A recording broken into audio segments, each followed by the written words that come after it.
और अचानक से वो वॉइस थोड़ा क्रीपी साउंड्स करना शुरू। एंड आफ्टर दैट जो स्टडी टेबल पे बंदा था ना, वो करण भैया के लंबे से स्माइल कैसे कर। Hello guys, I am ABCs and welcome back.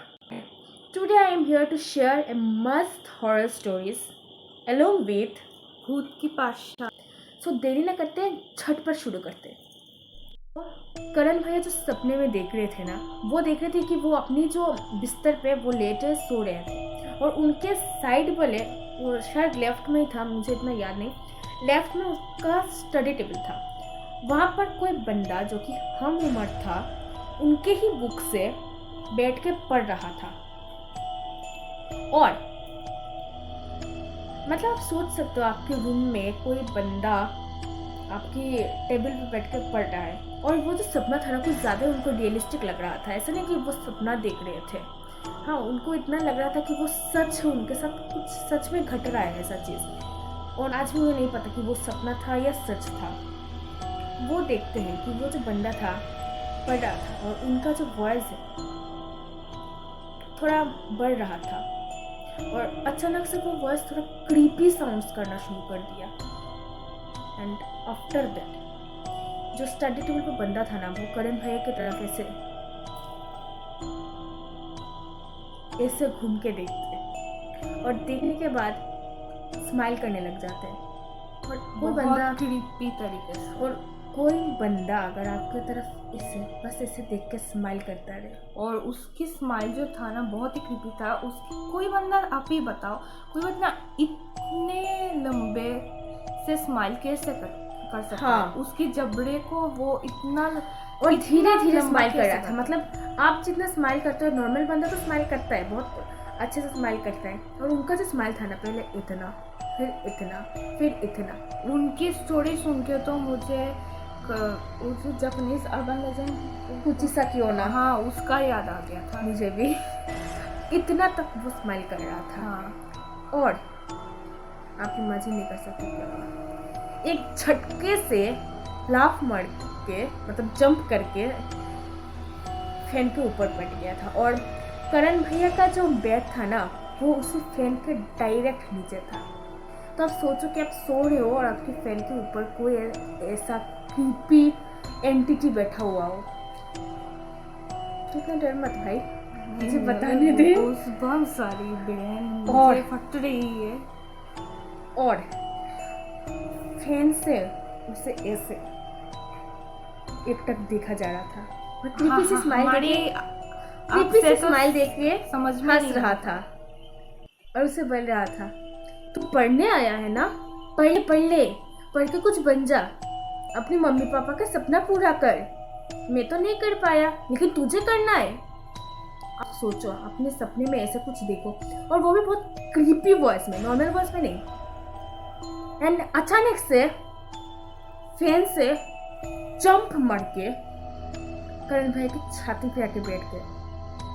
और करण भैया ने बोला, उनके ऐसे लगा कि उनके हार्ट के ऊपर ना कुछ, मतलब दिल के ऊपर कुछ बैठा हुआ है। उनको ऐसा लग रहा था उनको शायद हार्ट अटैक ना आ गया हो। और अचानक से करण भैया का नींद खुला, but he can still feel the pain. उनकी मतलब छाती में जो पेन हो रहा था ना, उन्होंने वो भी फील किया था तब। सो लगभग तब 4:30 बज रहे होंगे।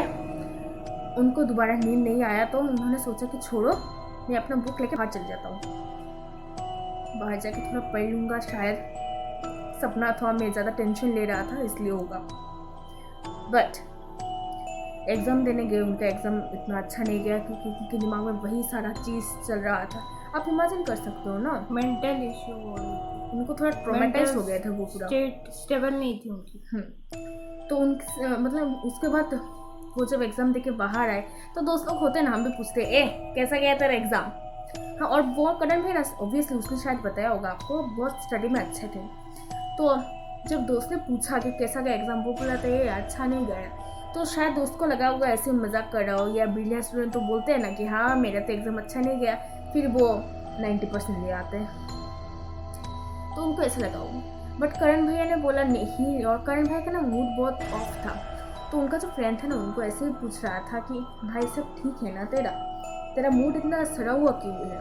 एग्जाम या तो ठीक है ना, दूसरा मॉक टेस्ट दे देना, ये तो फाइनल नहीं है। और लड़के लोग होते हैं ना बहुत चिल टाइप का, तो वो उनकी फ्रेंड्स के साथ सब बातें शेयर भी कर लेते हैं बहुत ही जल्दी। लड़की लोगों की तरह नहीं होते। लड़की भी करते हैं यार, करते हैं, लेकिन सबको बात मत इससे मत कर, विवाद हो जाएगा फिर। ओके, मैं भी एक लड़की हूँ। हाँ ओके। तो उन्होंने उसकी दोस्त को सब बताया, तो उसकी दोस्त ने बताया कि उसका दोस्त को बताया, तो उन्होंने बताया कि तुझे पता नहीं है क्या उस रूम में क्या है? उसने जब बताया ना, तो उसके दोस्त को पता नहीं था ना कि वो कौन से पीजी में रह रहा था। मतलब इतने पुराने दोस्त थे, ये भी नहीं पता कि कौन से पीजी में रह रहे हो। मतलब इतनी गहरी दोस्ती है, शायद होता होगा। तो जब करण भैया ने बोला मैं फलाना ढिमकाना पीजी में रह रहा हूँ, तो उसकी फ्रेंड का जो शक्ल था थोड़ा ऐसे हवा टाइट हो गई। फिर पूछा वहाँ पर रह रहा तो ठीक है, कहाँ पर रह रहा है वहाँ? उसने बोला नहीं, मुझे सोलो रूम चाहिए था, तो मैं सबसे टॉप रूम में जो छत के साथ रहना, मैं वहाँ रहता हूँ। तब उसकी फ्रेंड ने जो बोला ना, मतलब सुन के आप शॉक्ड हो जाओगे, क्या स्टोरी था वहाँ का। उसके फ्रेंड ने बोला कि उस रूम पे एक बंदे ने बहुत मतलब ऐसे 5-6 साल पहले, 5-6 साल नहीं, 3-4 साल पहले फैन में लटक के सुसाइड करके मारा था वो। और क्योंकि वो बंदा एक कृषि का मतलब फार्मर की बेटा था। हाँ, और फाइनेंशियल इशू के चलते उसने सिर्फ 2 ही बार अटेम्प्ट दे पाया, उससे ज़्यादा वो नहीं पढ़ पाया। और लेकिन उस बंदे को पढ़ने का बहुत ज़्यादा चाह था। हाँ। और जब वो नहीं पढ़ पाया तो उसे लगा कि मुझे कोई जीने का हक नहीं है। अगर मतलब क्योंकि उसकी मार्क्स जो था ना, वो MBBS करने के लिए जो मार्क्स चाहिए उससे थोड़ा सा ही कम था। तो उसको लगा कि मैं अगली बार दे सकता था, या फिर अगर दे दूंगा तो शायद मुझे मिल जाएगा। बट तो जब उसने अपने पापा से पूछा कि एक और चांस दे दो, तो उसके पापा ने बोला कि तू रहने दे, तू घर आ। हाँ था ना, ऑब्वियसली नॉर्मल कॉलेज में पढ़ ले। हाँ, और नहीं तो आजा, तुझे अगर पढ़ना नहीं है तो तू आजा। 2 साल तो तूने भी वैसे ही बर्बाद कर लिया, बहुत सारा पैसा भी बर्बाद हो गया, बहुत सारा पैसा फूक दिया हमने, और ज़्यादा नहीं कर सकते। तू घर आ जा और हमारे साथ तू मतलब कृषि के काम में लग जा, घर बाड़ी के काम में लग जा, थोड़ा पैसे आ जाएगा।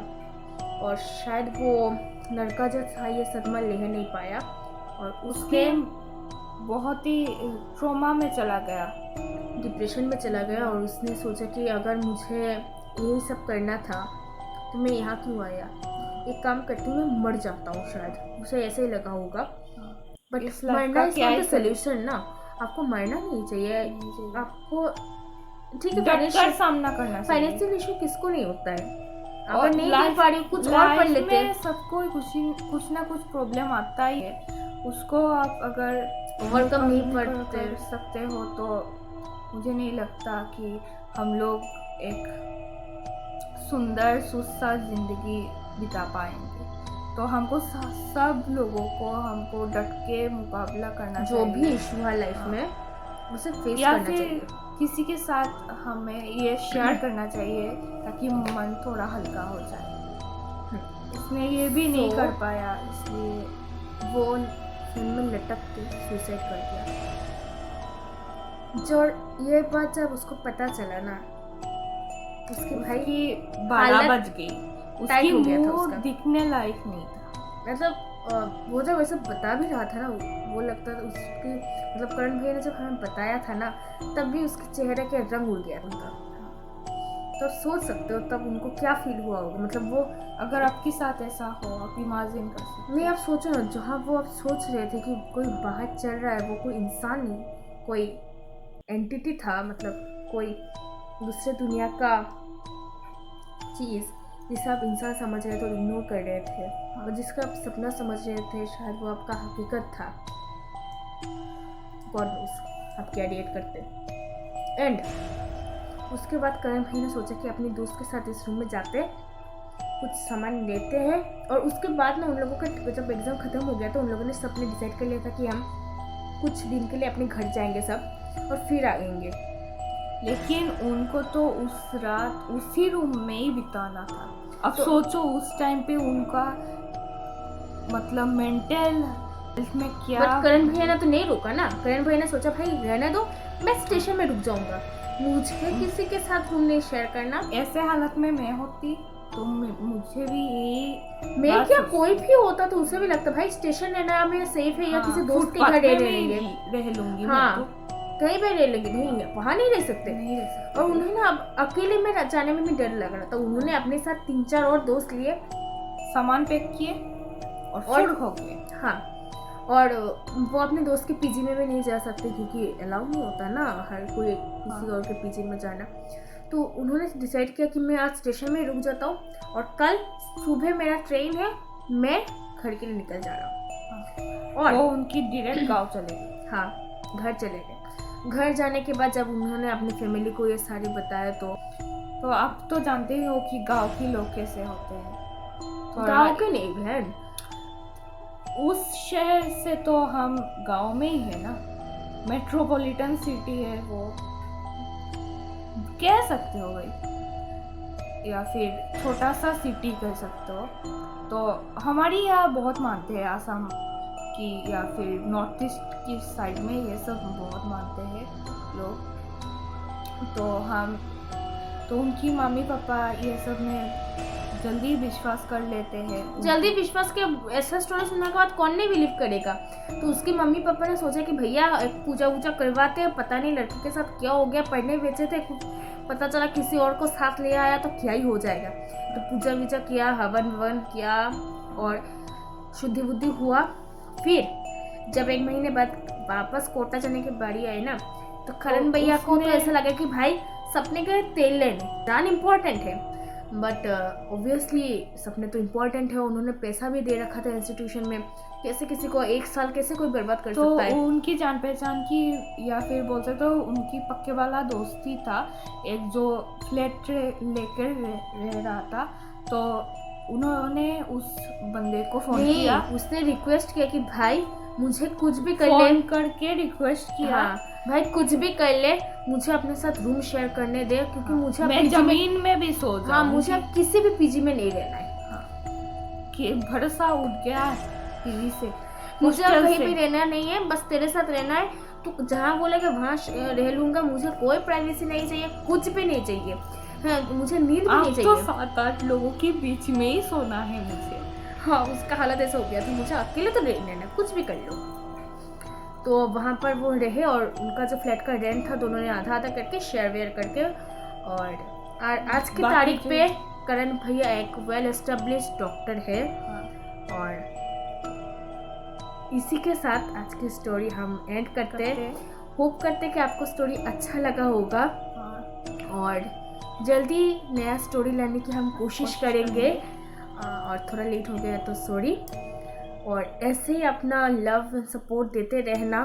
हम दोनों को चैनल को सब्सक्राइब कर देना। और पिछली वाली वीडियो अगर आपने नहीं देखी तो मैं डिस्क्रिप्शन में लिंक दे दूंगी, चेकआउट कर लेना। वो हमारी पर्सनल स्टोरी है जो हमने खुद एक्सपीरियंस किया था। और thank you for watching. Bye bye.